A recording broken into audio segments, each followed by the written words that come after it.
Alright, so this video is going to be kind of involved.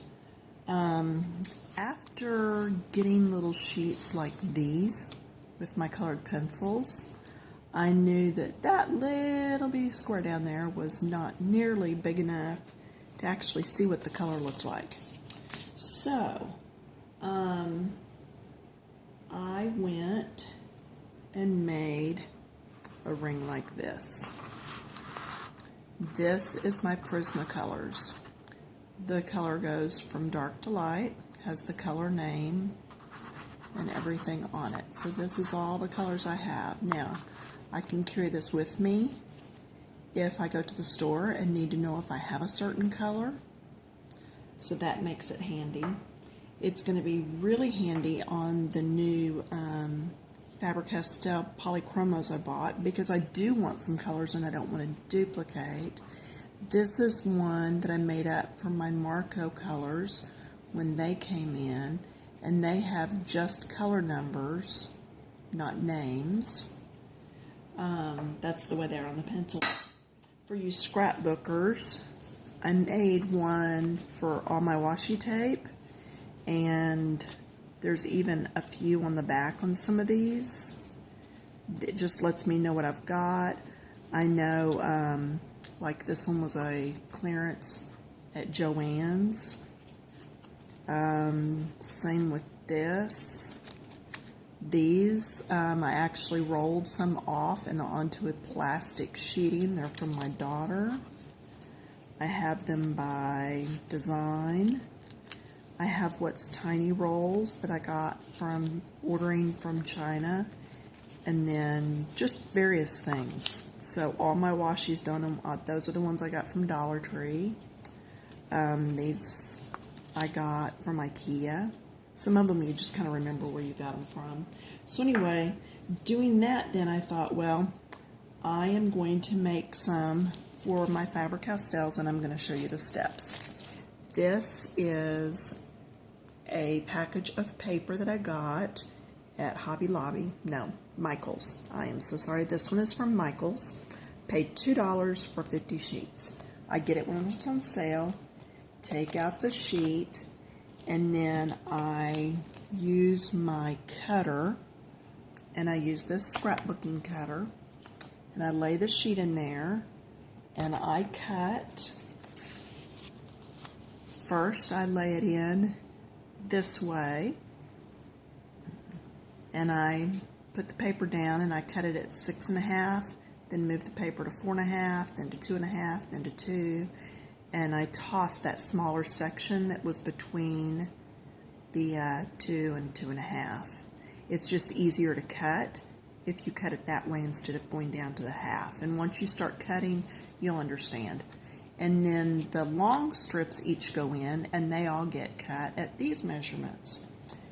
Then what you end up with are all of these little pieces.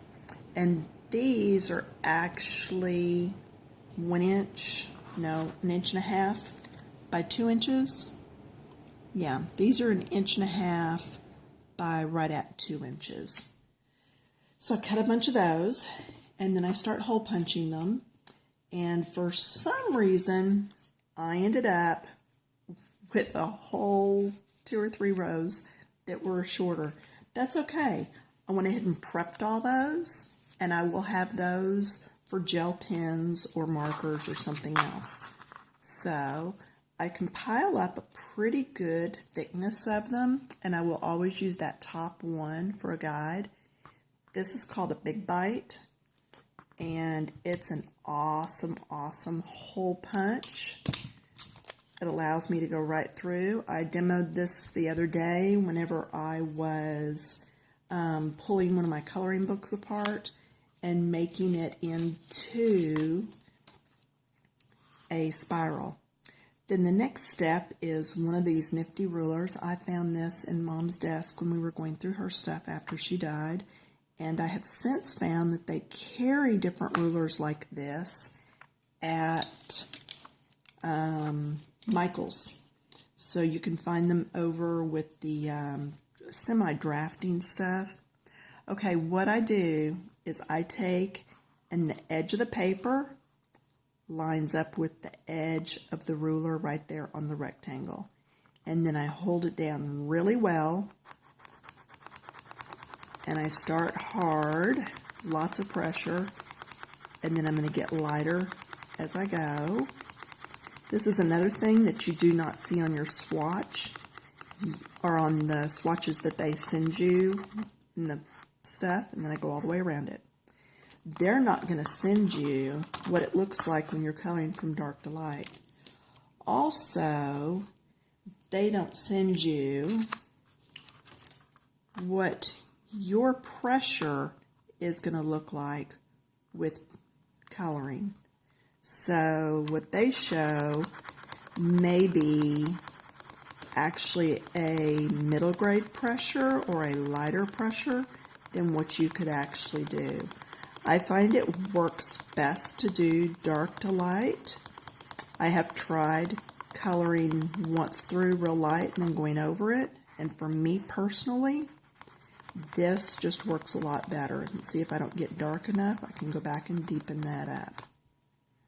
Okay, and what I do is I do several of these and put them aside, and then I'll go through and write on them. So let's do a couple more.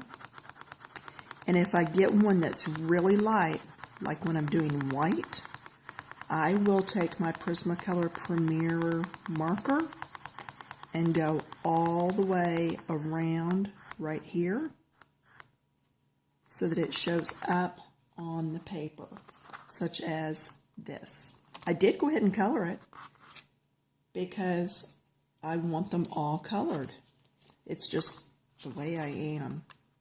So I'm going to do a few more of these, and then I'll stop and write on them and show you the next step.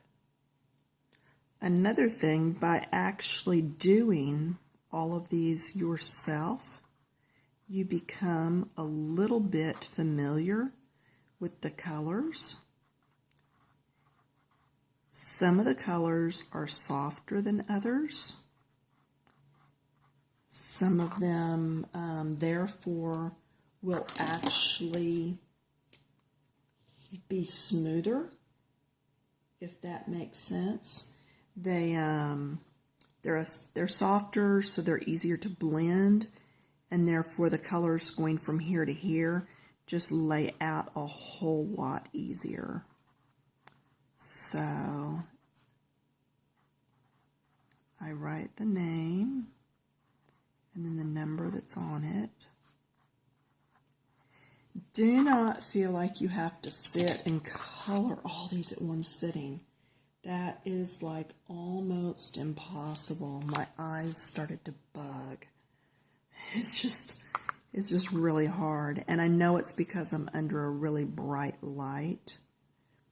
But yeah, it got to where I had to take breaks.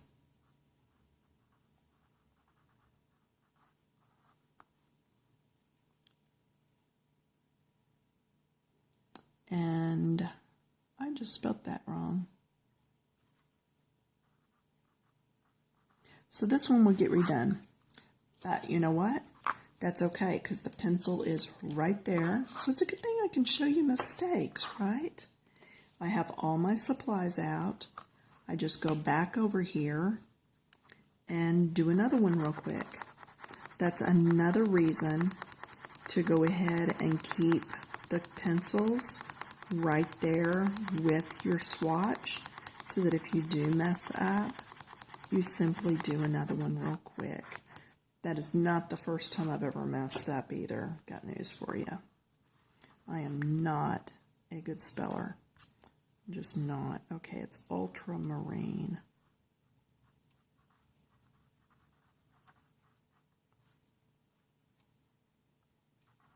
I almost did it again.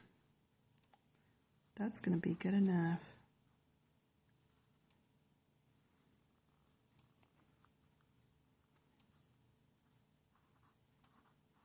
I have to turn the pencil so that the light's not glaring on it, so I can actually read it. So, one more.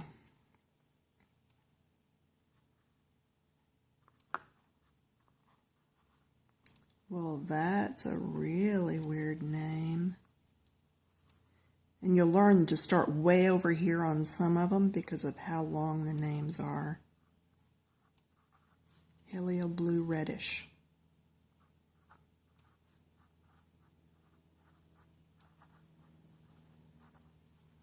And I normally don't write this shaky, it's just because y'all are watching. Alright, so then all of these are written on. Your next step is to go through, put them all in a color order. Now, you can go back to the sheet of whatever came with yours, and I can put them in this order, except they have some yellows over here, and I want those yellows with these yellows. So I went ahead and I'm going to stack them up by color order my own way. And I'm going to put the green blues before the blues, and then I'm going to put the greens, and see these two go well together. These go well together. So I'm going to stack them in that order of how they go well together. Alright? And then I'm going to put yellows in front of orange, in front of red, in front of purple. And actually, I guess I should do this the other way. No, I'm going to do it that way. And then from the purple, I'm going to put all these right in front of the green, just because that is the way I use them, so it's easier for me. Then I'm going to have my browns all together, my grays. The dark indigo is going to go ahead and go in here with the grays, because to me that's what it looks more like. And I will also put this tan. It's another gray. It's a warm gray. I will put that in there, and my white will go here and my blacks here, and that'll all go together. And then that. Okay. Then I wrote me out a title piece. And that goes on. The extras, which I will be making more of those extras later, because I know I'm going to use them. And then I get my ring, pop it open, slip it through all these, and there's my polychromos to go with my polychromos, and I'm ready to go. Something else I also do is this black eraser. You can get them at the fine art stores. I just got this. I got 3 of these or 2 of these a couple weeks ago when we were at Artorama outside of Austin, because they were on sale for like 50 cents. These actually work on your Prismacolors. So I keep that. And here is a little cheap pencil sharpener. I keep it in a Ziploc. When I'm traveling, I pop this up, sharpen right into the bag, seal it back up. My trash is not going all over the car. And I keep it in this little bitty zip bag that my daughter had gotten me with Tinkerbell in the front. And that's my travel bag. And then actually my Marco colored pencils are my travel ones. So that goes there, and I'm good to go. I can drop it down in my bag with the pencils, and everything's together and self-contained. Alright, here's this one more time.